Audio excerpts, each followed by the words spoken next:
selamat pagi kelas 3 Nama Budaya. Baik, pagi ini kita akan belajar lagi materi pendidikan agama Buddha yang kita kemarin sudah membahas tentang pelajaran 1 dan pelajaran 2. Nah, sekarang kita akan membahas tentang pelajaran 3 ya, masih dengan pengorbanan ya. Kalau kemarin kita membahas tentang pengorbanan bodhisattva ya, bodhisatta ya. Masih ingat bodhisatta atau bodhisattva itu apa? Ya, artinya bakal Buddha, calon Buddha. Untuk hari ini kita akan membahas tentang pengorbanan Buddha ya. Ini sudah Pangeran Siddhartha sudah menjadi petapa ya. Nah, kita akan bahas dulu halaman 43. Silakan buka bukunya ya, disimak baik-baik. Teacher akan bacakan materi. Pengorbanan Buddha.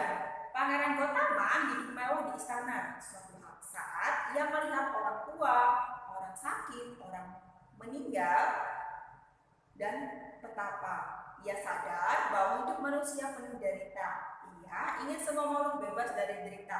Ia lalu bertemu seorang petapa. Petapa itu mengatakan bahwa ia akan menjadi petapa untuk mencari cara membebaskan diri dari penderitaan. Demi keluarga, rakyat dan semua makhluk, Pangeran Gotama pergi menjadi petapa. Ia rela meninggalkan istana yang mewah, keluarga yang ia sayangi, dan tahta sebagai bakal raja. Nah, jadi setelah Pangeran Gotama ini pergi jalan-jalan ya, keluar istana, Pangeran Siddhartha ini melihat 4 penampakan agung ya. Nah, jadi dari situlah Pangeran Siddhartha Gotama ini berniat untuk melepaskan semua kemewahan yang ada dalam dirinya ya. Kemudian ia bertemu dengan seorang petapa ya, yang ditemui di 4 peristiwa agung ini, dan mengatakan, petapa itu mengatakan bahwa ia menjadi petapa untuk mencari cara membebaskan diri dari penderitaan ya, kata si petapa itu. Kemudian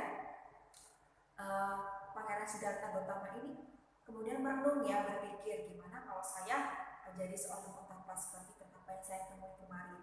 Nah, pada akhirnya setelah dipikirkan ya mata-mata, akhirnya Pangeran Siddhartha Gotama meninggalkan semuanya ya, meninggalkan kemewahan, meninggalkan anak dan istrinya, meninggalkan keluarganya ya. Nah, untuk menjadi seorang petapa ya, demi menjadi Buddha dan menyelamatkan semua makhluk dari penderitaan. Setelah menjadi petapa, ia hidup sangat-sangat sederhana. Ia tidur di jalan, di gua, di hutan. Tak ada lagi istana mewah. Ya, ia hanya memakai jubah yang sederhana. Tak ada lagi pakaian mewah.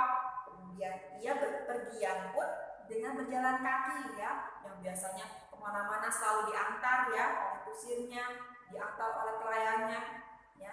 Dan sekarang beliau hidup sangat sederhana sekali. Ia bepergian dan berjalan tanpa alas kaki. Tak ada lagi kereta kuda. Ia makan makanan yang diberi orang saja. Tidak ada lagi makanan enak yang mewah ya. Ya, jadi sangat-sangat sederhana sekali ya. Semua itu dilakukan Pangeran Gotama. Namun ia terus berjuang. Ia rela berkorban. Hidup tidak enak demi mendapatkan cara bebas dari derita, demi semua makhluk, demi kita semua ya. Jadi semua ini Pangeran Gotama lakukan ya, petapa Gotama ini lakukan untuk siapa? Untuk semua makhluk, untuk kita ya, untuk membebaskan kita semua dari penderitaan ya. Nah, bayangkan tidur aja di jalan, di goa ya, di hutan ya, tanpa kasur yang empuk ya, tanpa makanan yang enak, jalan aja nggak pakai alas kaki ya. Tuh.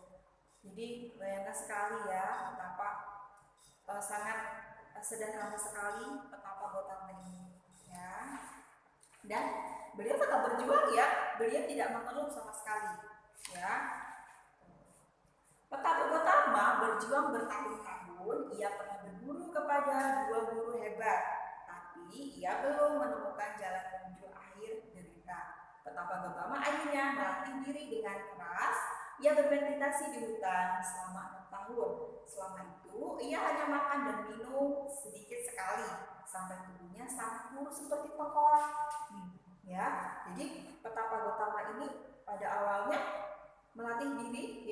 sangat keras ya. Ia tidak makan, tidak minum, hanya seperlunya saja ya.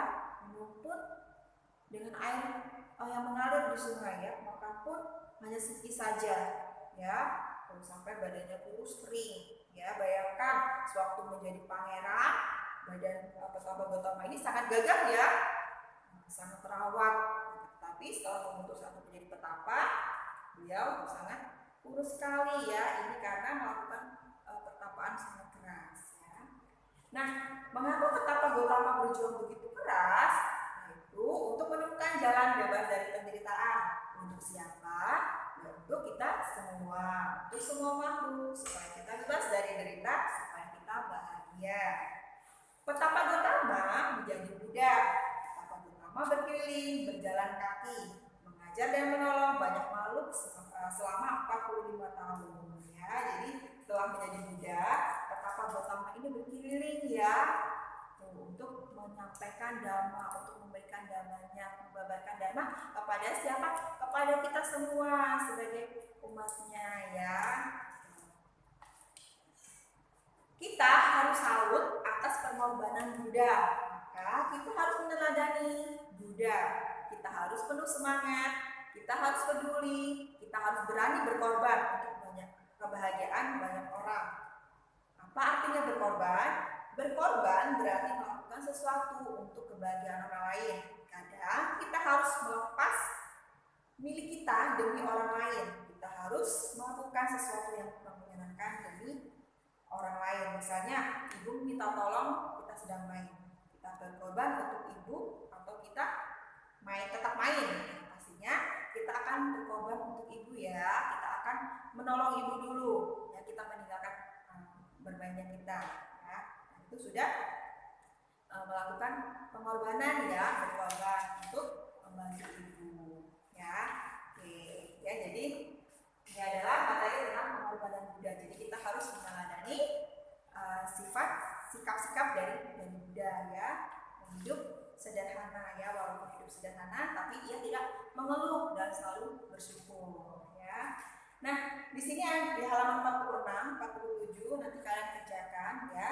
Ini ada petunjuknya, nanti kalian kerjakan. Ini ada pertanyaan ya. Nanti kalau dibaca baik-baik pertanyaannya sudah apa ya.